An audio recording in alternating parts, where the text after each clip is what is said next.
एक प्रचलित मान्यता के अनुसार तुलसीदास जी ने जन्म लेते ही सबसे पहले राम कहा था, इसीलिए उनका शुरुआती नाम राम बोल पड़ गया। आज हम लोग बात करेंगे रामचरितमानस के अयोध्या कांड की। अयोध्या कांड की शुरुआत राम जी की राज्याभिषेक की तैयारियों से होती है। एक तरफ जहां अयोध्या में हर्ष और उल्लास का दृश्य था, तो वहीं देवताओं में व्याकुलता। उन्हें लगा कि अगर राम राजा बन गए तो फिर राक्षसों का अंत कैसे होगा। इस दुविधा को लेकर वो माता सरस्वती के पास पहुंचे और फिर माता सरस्वती ने मंथरा की बुद्धि फिराई। मंथरा ने कैकेयी से कहा, यदि कल राम का राज तिलक हो गया तब समझना कि विधाता ने तुम्हारे लिए विपत्ति का बीज बो दिया। कौशल्या तुम्हें दुख देगी और भरत को कारागार में डाल दिया जाएगा। मंथरा की कड़वी बात सुनकर कैकेयी भयभीत हो गई, कुछ बोल ही ना पाई। इसके बाद कैकेयी कोप भवन में जाती है, जहां महाराज दशरथ को उनके दिए 2 वचन याद दिलाती है। हे प्राणनाथ, सुनिए, मेरे मन को भाने वाला एक वर दीजिए। भरत को राज तिलक और दूसरा वर भी मैं हाथ जोड़कर मांगती हूँ। राम को 14 वर्ष के लिए वन में निवास। कैकेयी की बात सुनकर महाराज दशरथ सहम गए।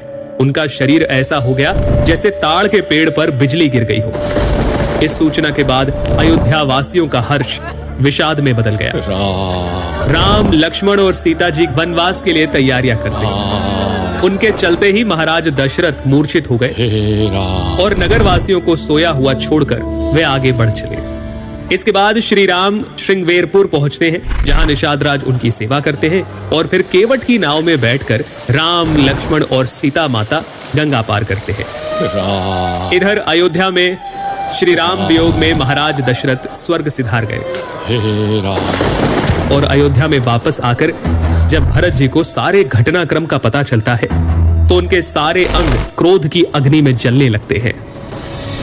अपनी तूने सारे कुल का नाश कर दिया। यदि तेरी इतनी ही बुरी रुचि थी तो मुझे जन्म लेते ही मार क्यों नहीं दिया। अरे कुमति, तेरे हृदय में ये कुविचार आया तभी तेरे हृदय के टुकड़े टुकड़े क्यों नहीं हो गए।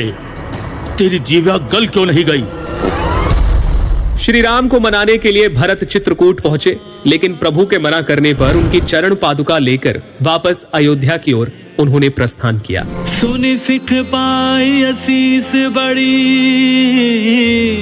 गनक बोली दिनु साधी। सिंहासन प्रभु पादुका, बैठा रे निरुपाधि। इस तरह अयोध्या कांड यही संपन्न होता है। हम आगे जानेंगे अरण्य कांड के बारे में, जहां इंद्रपुत्र जयंत अपनी कुटिलता के चलते रामद्रोही बन जाते हैं। शूर्पणखा की नाक कटती है और सीता हरण जैसी घटनाएं होती हैं। लेकिन अभी के लिए